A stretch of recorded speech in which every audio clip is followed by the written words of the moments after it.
we're going to use the same lapel, the same armbar setup actually, as what you just saw. But we'll look for a different technique. So we go for the same sort of armbar position, but now Jack knows. He knows I'm trying to drag this arm across. So he's going to try and put his elbow to the mat, right? And at the cost of a bit of his posture. Now, even with this grip, it's really hard to get his elbow to my belly button. Because if you can see on this side, if I was doing this side, his elbow is below my hip. So it's not just a matter of pushing it across. I would literally have to lift it up and then across.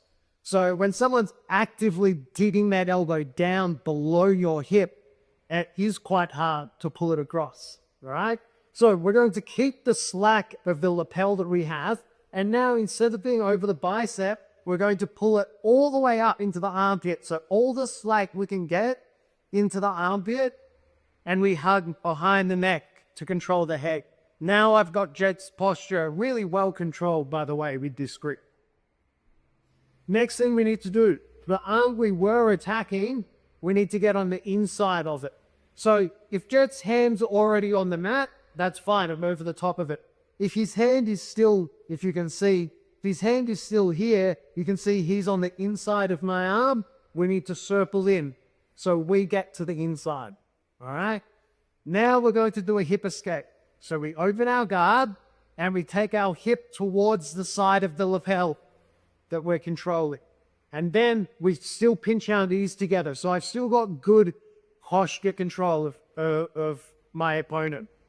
From here, we're going to let the head go so this lapel comes over the shoulder.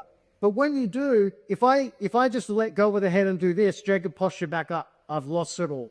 So I need to keep my left hand now takes the job of controlling the posture, and my left knee.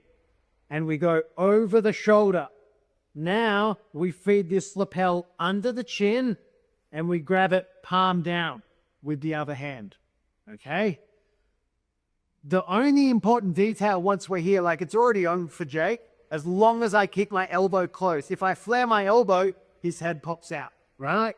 So your elbow needs to stay closed, and now we start trying to scoot under our opponent like we're doing an armbar, right? We're not going to get that far under them because I can just start pulling on the lapel and finish the choke here. But, you know, when it's in competition and you've got someone resisting, you need a bit more than what you do when you're drilling. So if I just loosen up so I can go through the movement, you're going to start like you're scooping under your opponent to do an armbar. At the same time, pulling on that lapel. Hey, so we open up the lapel. We go over the bicep because you want the armbar. They hide the elbow. We're going to now pull this slack up into the armpit and behind the head. We've got the posture. We need to get inside this arm. So we swing inside. Now, hip escape. So I'm on my side, right? Not a side crunch, a full hip escape. The lapel comes over for the shoulder, so we let go of the head, but my left leg and arm need to take the job of controlling the posture.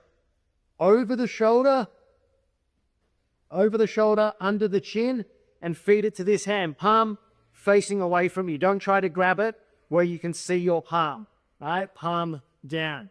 Now from here, as long as you keep your elbow closed, you can finish it here, especially if you're just drilling, right? But otherwise, you're going to scoop under, right? And finish.